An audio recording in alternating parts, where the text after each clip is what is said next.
Everyone, welcome to our YouTube channel. इस video में हम डिस्कस कर रहे हैं एक बहुत ही इंपॉर्टेंट नोटिफिकेशन जो कि राज्य न्यायालयिक विज्ञान प्रयोगशाला मतलब स्टेट फॉरेंसिक साइंस लेबोरेटरी, जिसे हम शॉर्ट में SFSL भी कहते हैं, उसने रिलीज करी है। कहाँ की? मध्य प्रदेश पुलिस में प्रयोगशाला में।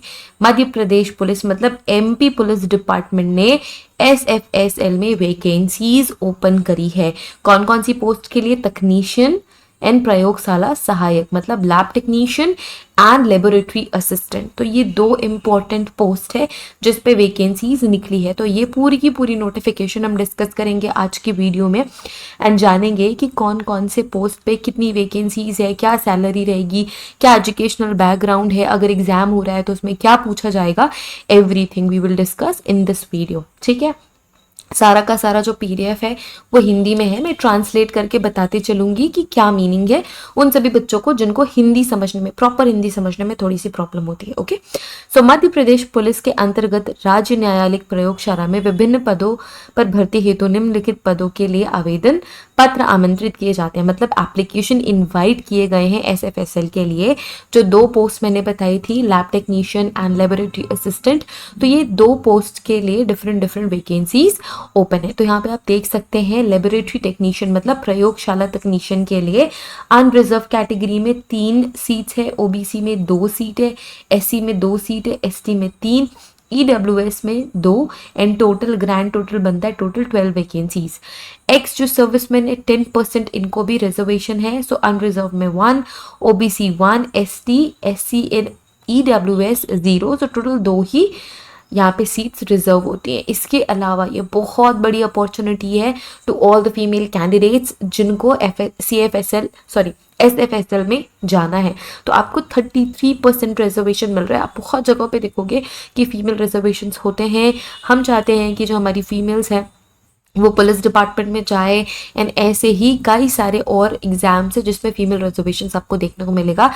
This is one of that exam. Female reservation है 33%, golden opportunity to all the female candidates. Unreserve category में 2 रिजर्वेशन है, OBC 2, SC 1, ST 1, EWS 1 and total comes out 7। ठीक है, ग्रैंड टोटल करेंगे कि अनरिजर्व्ड कैटेगरी में टोटल कितनी seats है? 6 है, OBC में 5 है, ST में 3 है, SC में 3 है, ST में 4 है, EWS में 3 है and grand total is 21। So total 21 vacancies हैं लैब टेक्नीशियन के साइट पे। Then we have laboratory assistant. So laboratory assistant प्रयोगशाला सहायक जो ओपन वैकेंसीज है, अनरिजर्व में 6, OBC 0, SC 3, ST 4, EWS 2 and total 15। Okay, जो एक सर्विसमैन है 10% यहाँ पे रिजर्वेशन है, अनरिजर्व में 1 है एंड ST में 1 है। तो total comes out 2। Then again यहाँ पे आपको 33% फीमेल रिजर्वेशन देखने को मिलेगा। सो 4 सीट्स रिजर्व्ड है अनरिजर्व कैटेगरी में, OBC में 1 भी नहीं है, SC में 1 है, ST में 2 है, EWS में 1 है एंड टोटल कम्स आउट 8। अगर हम ग्रैंड टोटल देखें तो 11 सीट्स है अनरिजर्व कैटेगरी में, OBC में अनफॉर्चुनेटली नहीं है, SC 4, ST 7, EWS 3 and total 25। तो लेबोरेटरी असिस्टेंट है, टोटल 25 सीट्स अवेलेबल है। सो 21 एंड 25। हम एलिजिबिलिटी भी देखेंगे, यहाँ पे कुछ डेफिनेशंस लिखी हुई हैं रिजर्वेशन से रिलेटेड, तो आपको 1 by 1 इसको गो थ्रू कर लेना है। एज सच मुझे नहीं लगता कि कोई बहुत ही ज़्यादा इतना क्रिटिकल डेफिनेशन है कि जो बताना पड़े। आप एक बार पढ़ के समझ सकते हैं, जस्ट गो थ्रू इट। इसके अलावा नेक्स्ट इंपॉर्टेंट चीज़ हम यहाँ पर समझ लेते हैं, ऑनलाइन आवेदन मतलब ऑनलाइन एप्लीकेशन। सो आवेदन MP ऑनलाइन पोर्टल के माध्यम से भरे जाएंगे। तो MP का, मध्य प्रदेश का जो ऑनलाइन पोर्टल है उसके ही थ्रू आप एप्लीकेशन कर सकते हैं। जितने भी उम्मीदवार हैं, मतलब जितने भी एस्पिरेंट्स है, कैंडिडेट्स है, MP ऑनलाइन का आवेदन शुल्क उनको देना पड़ेगा एंड कितना है? 170 रुपीज़। ठीक है, 170 रुपीज़ प्लस GST, जितना भी ऑनलाइन GST लगेगा वो आपको टोटल फ़ी देनी पड़ेगी। जो आपकी एप्लीकेशन फ़ी है जब आप अप्लाई करेंगे, सो आपको 170 रुपीज़ आपको पे करने पड़ेंगे। इसके अलावा जो इम्पॉर्टेंट थिंग्स हैं जो आपको फुलफिल करना है वो ये है कि आप भारतीय नागरिक होने चाहिए। मतलब जो एलिजिबिलिटी क्राइटेरिया आप एक तरीके से बोल सकते हो ये वही है, आपको इंडियन सिटीजन होना बहुत ही ज़्यादा ज़रूरी है। सामान्य प्रशासन विभाग मध्य प्रदेश शासन के आदेश क्रमांक C3A 2016-13 भोपाल दिनांक 4 जुलाई 2019 के अनुसार तृतीय एवं चतुर्थ श्रेणी के सभी पदों के अभ्यर्थियों का मध्य प्रदेश राज्य के रोजगार कार्यालय में पंजीयन होना अनिवार्य है। आपका मध्य प्रदेश के जो रोजगार कार्यालय होते हैं ना, जो रोजगार कार्यालय, जैसे आपने अपनी ग्रेजुएशन कंप्लीट करी होगी या मास्टर्स कंप्लीट करी होगी, कोई ना कोई ऐसे पर्सन होते हैं जो आपको सजेस्ट करते हैं कि अगर आपको जॉब चाहिए तो आप वहाँ के रजिस्ट्रेशन प्लेस पे जाके अपना रजिस्ट्रेशन करा लो, गवर्नमेंट पोर्टल पे रजिस्ट्रेशन करा लो। यही वही होता है, जो रोजगार कार्यालय में पंजीयन है ना, वो होना चाहिए आपका मध्य प्रदेश में। ठीक है। शासन के आदेश अनुसार कोई भी अभ्यर्थी जिसके 2 से अधिक जीवित बच्चे हैं, जिनमें से एक का जन्म 26 जनवरी 2001 को या उसके बाद हुआ है, नियुक्त के पात्र नहीं होंगे। फॉर एग्जाम्पल, अगर आप मैरिड हैं और आपके 2 से ज़्यादा बच्चे हैं जिसमें से एक का जो बर्थ है वो 26 जनवरी 2001 या उसके बाद हुआ है, तो आप ये एग्ज़ाम के लिए एलिजिबल नहीं है। लेकिन यदि एक बच्चा जीवित है और इसके बाद प्रसव में 2 या अधिक बच्चे जन्म लेते हैं तो उसे अयोग्य नहीं माना जाएगा। ओके, अब से सॉरी, उसे अयोग्य नहीं माना जाएगा, मतलब हम उसको इन एलिजिबल नहीं मानेंगे। अगर आपका एक ही जो बच्चा है वो अलाइव है, इसके बाद अगर और बर्थ होते हैं या फिर उसके बाद फिर जो आप अप्लाई करते थे उसके बाद फिर अगर बच्चे होते हैं, हम आपको इनएलिजिबल नहीं मानेंगे, तो आप एलिजिबल रहेंगे। अभ्यर्थी के पास आवेदन जमा करने की अंतिम तिथि तथा निम्नलिखित संबंधित सभी अनिवार्य प्रमाण पत्र अनिवार्य होने चाहिए। आयु एवं उसमें छूट, शिक्षा, भूतपूर्व सैनिक, अच्छा जितनी भी सर्टिफिकेट्स की रिक्वायरमेंट है, जैसे एज सर्टिफिकेट, अगर आपको एज रिलैक्सेशन की कैटेगरी में आप आते हैं, एज रिलैक्सेशन की कैटेगरी में आप आ रहे हो, तो आपको अपना एज सर्टिफिकेट, अपना एजुकेशन सर्टिफिकेट, अगर आप एक सर्विसमैन की कैटेगरी में हो उसका सर्टिफिकेट, अगर आप पर्टिकुलर कैटेगरी से बिलोंग करते हो उसका सर्टिफिकेट, अगर आप EWS से हो, मतलब आर्थिक रूप से कमजोर हो, तो सबका सर्टिफिकेट आपके पास होना चाहिए। जितनी भी रिक्वायर्ड सर्टिफिकेट्स हैं जिसके थ्रू आप अप्लाई कर रहे हो वो सब आपके पास होना चाहिए। ओके, चयन के लिए उपस्थित होने के लिए शासकीय अभ्यर्थियों को नियुक्त प्राधिकारी की पूर्व सूचना देनी होगी। कार्यभार ग्रहण करते समय नियुक्त प्राधिकारी की अनुमति प्रस्तुत करनी होगी। तो ये वो है जब आपका जॉब लग जाता है, देन फिर जब आप अपना कार्यभार लेते हैं, जो आप काम करेंगे वो जब आप एक्सेप्ट करते हैं, तो उस समय की बात है। एंड इफ़ एनीथिंग स्पेशल, मुझे नहीं लगता, आप फिजिकली मेंटली हेल्दी होने चाहिए। अगर आप कोई पुरुष हैं, ठीक है, पुरुष उम्मीदवार जिस पर महिलाओं के विरुद्ध किसी अपराध या फिर दोष सिद्ध ठहराया गया हो, नियुक्तता के पात्र नहीं होंगे। अगर आपके अगेंस्ट कोई भी कंप्लेन है, FIR है, किसी महिला ने कोई कंप्लेन करी है, तो आप इनएलिजिबल हैं। शासकीय अर्धवार्षिकीय एवं निजी संस्था में कार्यरत उम्मीदवारों की नियोक्ता अनापत्ति प्रमाण पत्र संलग्न करना होगा। अगर आप ऑलरेडी कहीं पे काम कर रहे हैं, ठीक है, अगर आप किसी और दूसरे ऑर्गेनाइजेशन में काम कर रहे हो, तो आपको NOC सर्टिफिकेट भी देना पड़ेगा। ठीक है, आपको NOC देना पड़ेगा एंड देन फिर वो जॉब छोड़ के आपको आना पड़ेगा। तो ये हमेशा हर जगह ही होता है। और इम्पॉर्टेंट ये है कि ओके, अगर आप मैरिड हैं, ओके, कोई भी पुरुष उम्मीदवार जिसने 21 वर्ष की आयु से पूर्व विवाह कर लिया हो तथा महिला उम्मीदवार जिसने 18 वर्ष के पहले विवाह कर लिया हो, नियुक्तता के पात्र नहीं। मतलब जो लीगल एज है, अगर उसके पहले आपने शादी कर ली है तो आप एलिजिबल नहीं है इस जॉब के लिए। ओके, नेक्स्ट हम बात करेंगे सैलरी की। तो सैलरी कितनी होगी? प्रयोगशाला तकनीशियन मतलब लैब टेक्नीशियन की जो सैलरी है वो लेवल 7 पे होगी, मतलब 28,700 से 91,300 के अराउंड। जो प्रयोगशाला सहायक है मतलब लैब असिस्टेंट, उनको लेवल 4 की सैलरी मिलेगी, मतलब 19,500 से 62,000 रुपीज़ के आसपास। तो बहुत ही अमेजिंग सैलरी है, अच्छी अपॉर्चुनिटी है। अगर आप एलिजिबिलिटी क्राइटेरिया को फुलफिल करते हैं तो आपको अप्लाई ज़रूर करना है। मैं सिलेबस भी डिस्कस कर लूँगी एग्जामिनेशन की, इन सारी चीज़ें। ओके,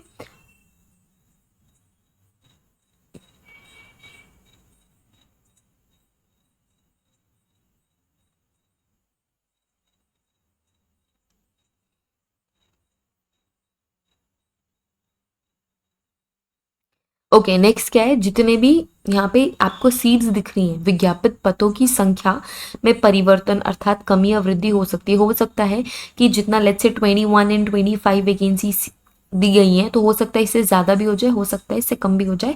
ये जो अथॉरिटी है ये एमपी गवर्नमेंट, पुलिस गवर्नमेंट के पास होगी।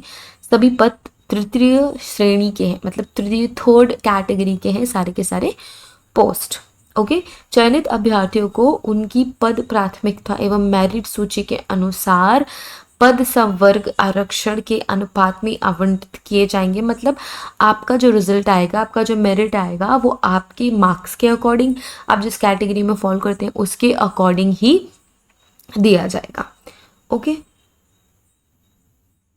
अभ्यर्थियों को प्रयोगशाला तकनीशियन एवं प्रयोगशाला सहायक के प्रत्येक पद के लिए पृथक पृथक आवेदन करने की अनुमति होगी। मतलब अगर आप लैब असिस्टेंट के लिए भी अप्लाई करना चाहते हो, लैब टेक्नीशियन के लिए भी अप्लाई करना चाहते हो, तो आपको 2 डिफरेंट एप्लीकेशन फॉर्म फिल करने पड़ेंगे एंड 170 रुपीज़ 170 रुपीज़ जैसे कि दोनों बार ही आपको अप्लाई करने के लिए देने पड़ेंगे। तो अलग अलग एप्लीकेशन आपको करना पड़ेगा।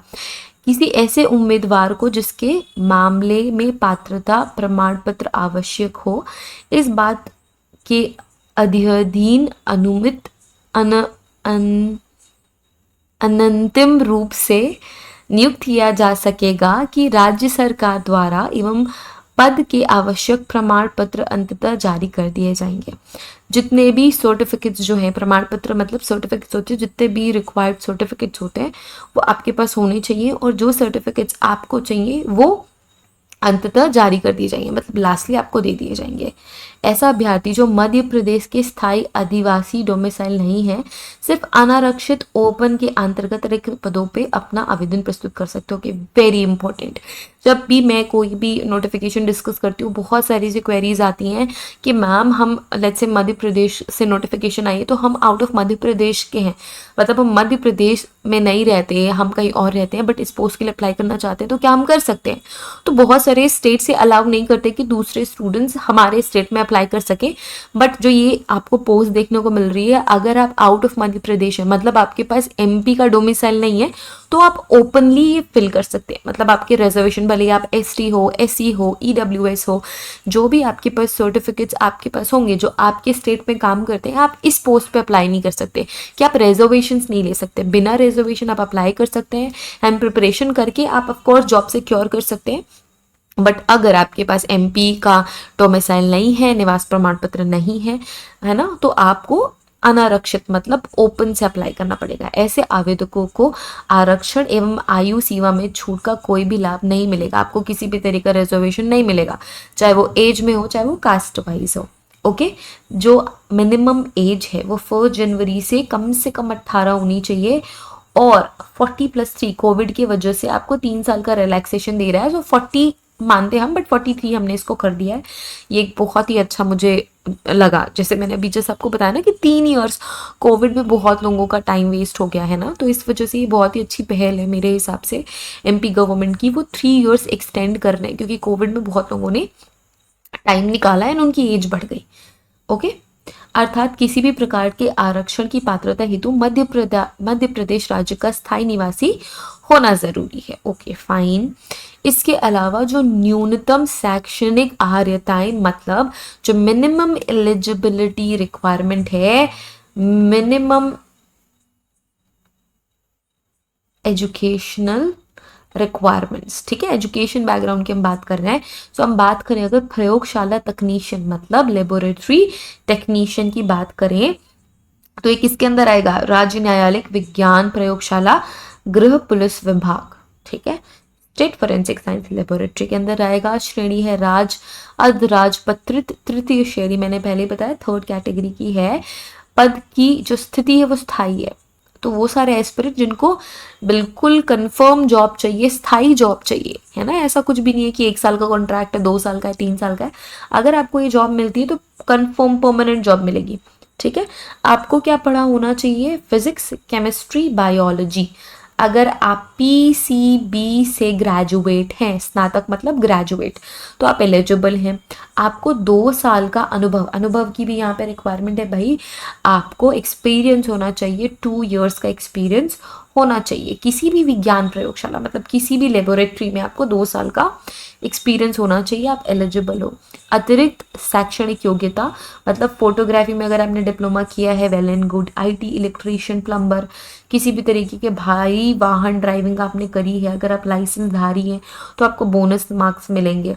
ठीक है, प्रत्येक अतिरिक्त योग्यता के लिए 5 बोनस अंक दिए जाएंगे। किसी एक उम्मीदवार को 10 से अधिक बोनस अंक नहीं दिए जाएंगे। सो जो भी आपकी एडिशनल क्वालिटीज़ है ना उसके लिए आपको मार्क्स दिए जा सकते हैं, बट 10 से ज़्यादा नहीं मिलेंगे, 10 तक आपको बोनस मार्क्स मिल सकते हैं। तो अगर आपके पास इस तरह की कुछ एडिशनल क्वालिफिकेशंस हैं तो बहुत अच्छी बात है। प्रयोगशाला सहायक मतलब लैब असिस्टेंट की अगर हम बात करें तो ये वही सिमिलर स्थायी जॉब है और थर्ड कैटेगरी की है। सी एफ एस एल मैंने फिर से बोल दिया, state forensic science laboratory SFSL में आपको जॉब मिलेगी। विज्ञान के विषयों में उच्चतर माध्यमिक परीक्षा का उत्तीर्ण होना मतलब 10+2 अगर आपने 12th साइंस से करी है, चाहे PCB हो चाहे PCM हो, या फिर विज्ञान विषयों में 10+2 उत्तीर्ण परीक्षा। ठीक है, अगर आप साइंस में 10+2 पास हैं या फिर साइंस में विज्ञान में पास हैं तो आप एलिजिबल हैं। किसी भी लेबोरेटरी में 1 साल का जो आपके पास एक्सपीरियंस है वो माना जाएगा। अगर आपके पास फोटोग्राफी पे डिप्लोमा है एक्स्ट्रा मार्क्स मिलेंगे। ITI इलेक्ट्रीशियन, प्लम्बर, अगर आपने भारी वाहन चलाया है, लाइसेंस धारक आप हो तो बोनस मार्क्स मिलेंगे। सेम 10 से ज़्यादा बोनस मार्क आपको नहीं मिलेंगे। शैक्षणिक अहर्यताएं में कोई छूट नहीं दी जाएगी, किंतु अपवादित मामले में सीमित नियुक्ति प्राधिकारी की सिफारिश पर किसी ऐसे अभ्यर्थी को अहर मान्य सकेगी जिसके पास इस खंड में विहित अहर्यताओं में से कोई अहर्यता नहीं हो, किंतु अन्य संस्थानों द्वारा संचालित परीक्षा में ऐसे स्तर से उत्तीर्ण हो जो कि सीमित समिति की राय में अभ्यर्थियों को परीक्षा चयन के लिए पात्र समझती हो। अच्छा, जो भी एजुकेशनल क्वालिफिकेशन चाहिए वो अगर आपके पास नहीं है तो आप इनएलिजिबल डायरेक्टली हो जाओगे, बट किसी स्पेशल केस में अगर उसे कि सिमिलर आपके पास एजुकेशनल क्वालिफिकेशन है तो अगर आपको परमिशन मिलती है तभी आप ये एग्ज़ाम दे सकते हैं।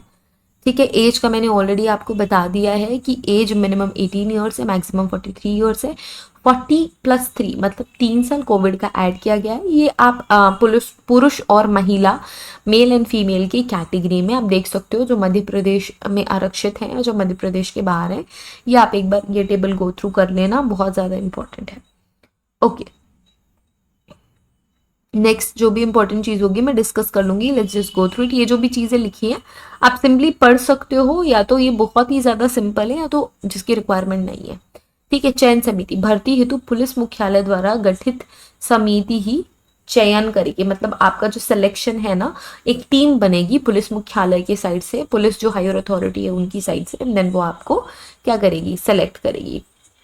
ओके, जो भी सिलेक्शन होगा वो प्रथम चरण में, द्वितीय चरण में होगा और आपको एग्ज़ाम देना पड़ेगा। ठीक है, एग्ज़ाम देने के लिए आपको 2 घंटे मिलेंगे और मैं सिलेबस भी डिस्कस कर लूँगी नेक्स्ट वीडियो में। ठीक है, सो जो एग्ज़ाम है उसमें आपको जनरल साइंस के 80 क्वेश्चंस आएंगे, लैब टेक्नीशियन के लिए मैं बात कर रही हूँ, और जो जनरल नॉलेज है 20 क्वेश्चन आएंगे। मतलब टोटल 100 मार्क्स के क्वेश्चंस आपको मिलेंगे। ठीक है, 100 अंक के होंगे, टोटल 100 मार्क्स रहेंगे और आपको 80 क्वेश्चंस जनरल साइंस से आएंगे एंड 20 क्वेश्चन जनरल नॉलेज से आएंगे। सेम ऐसा यहाँ पे भी होगा, 80 क्वेश्चंस आएंगे आपके जनरल साइंस से, 20 क्वेश्चन आएंगे जनरल नॉलेज से। इवन ये दोनों ही एग्जाम का जो लेवल है डिफरेंट होगा ऑफ कोर्स।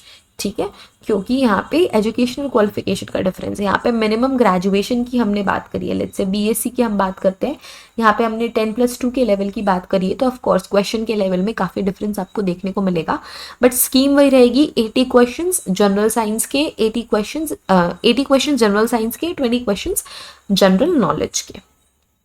ओके, सो जो क्वेश्चंस होंगे वो MCQ टाइप परीक्षा में वस्तुनिष्ठ प्रश्न नहीं होंगे, अभी तो एक शब्द में रिक्त स्थान की पूर्ति, एक वाक्य में उत्तर देना जरूरी होगा। मतलब किसी भी तरीके की MCQ क्वेश्चन नहीं होंगे, MCQs नहीं होंगे कि एक क्वेश्चन आ गया 4 ऑप्शंस आ गए, नहीं, ऐसा नहीं होगा। एक वर्ड में आपको आंसर देना होगा या फिर एक सेंटेंस में आपको आंसर देना होगा, इस तरीके के क्वेश्चन आएंगे। लिखित परीक्षा में सफल होने के लिए सामान्य, अन्य पिछड़ा वर्ग, आर्थिक रूप से कमजोर वर्ग के उम्मीदवारों को न्यूनतम 50% या फिर 40% आपको मिनिमम रिक्वायरमेंट होगी। ओके। प्रयोगशाला तकनीशियन, प्रयोगशाला सहायक के पदों के लिए केवल लिखित परीक्षा में प्राप्तांक के आधार पर चयन सूचियां तैयार की जाएंगी, जो कि प्रत्येक वर्ग श्रेणियों तथा अनारक्षित, अन्य पिछड़ा वर्ग, अनुसूचित जाति, अनुसूचित जनजाति एवं आर्थिक रूप से कमजोर वर्ग के लिए पृथक पृथक होंगी। मतलब जो भी कैटेगरी वाइज है, डिफरेंट डिफरेंट आपको लिस्ट मिलेगी। और लैब टेक्नीशियन और लैब असिस्टेंट के लिए दोनों ही अलग अलग जो आपको मेरिट है वो देखने को मिलेगी। और मिनिमम 50-40% चाहिए। और अगर आप अनरिजर्व कैटेगरी से फिल कर रहे हो तो आपको ये मान के चलना है कि 60 प्लस ही आपको स्कोर करना पड़ेगा। ठीक है। अगर आप सेलेक्ट हो जाते हो तो बायोमेट्रिक होगा, एंड देन फिर सारी चीज़ें सिलेक्शन प्रोसेस के अंदर आएगी। आप ये टेबल गो थ्रू कर सकते हो, रिजर्वेशन से रिलेटेड है। ओके।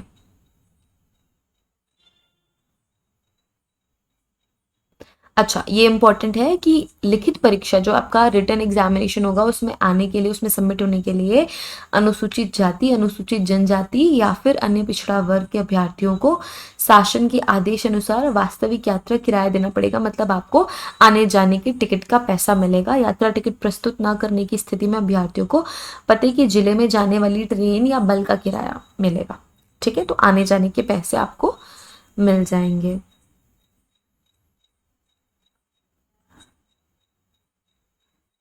ओके। तो ये कुछ इंपॉर्टेंट चीज़ें थी जो कि हमने डिस्कस कर ली, जो कि इससे रिलेटेड है।